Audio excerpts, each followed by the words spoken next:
ప్రచండని రణవీర్ లోపలికి పంపేయడంతో నేరుగా అతను భాగ్య వల్ల ఇంటి లోపలికి వస్తూ ఉంటాడు. ఇక భాగ్య, రాథోడ్, చెంబ నలుగురు కూడా ఆ ప్రచండతో మాట్లాడుతూ ఉంటారు.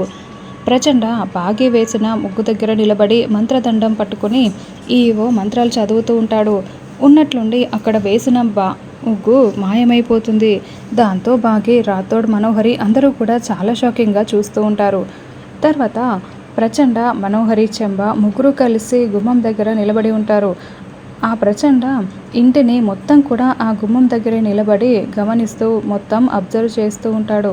లోపల అడుగు పెట్టండి స్వామి, మీరు అడుగు పెడితే ఈ ఇంటి పునాదులు కదిలిపోవాలి అని మనోహరి చెప్తూ ఉంటుంది.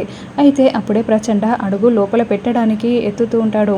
అయితే అడుగు దించకుండా అలాగే గాల్లోనే పెట్టి ఉండడంతో ఏమైంది చెండ, అడుగు లోపల పెట్టు, అలాగే నిలబడి ఉన్నావేంటి, ఇంకా ఏం చూస్తున్నావు అని చెంబ మెల్లగా అడుగుతూ ఉంటుంది.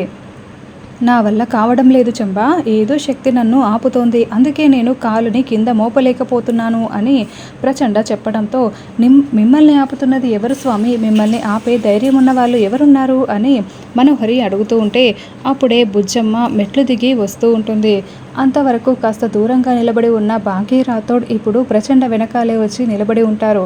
బుజ్జమ్మ ఆ గుమ్మం దగ్గర నిలబడి ఉన్న చెండ వైపు చాలా కోపంగా మండిపడుతూ చూస్తూ ఉంటుంది. ప్రచండ చాలా షాకింగ్గా నోరు తెరుచుకొని మరీ బుజ్జమ్మ వైపు చూస్తూ ఉంటాడు.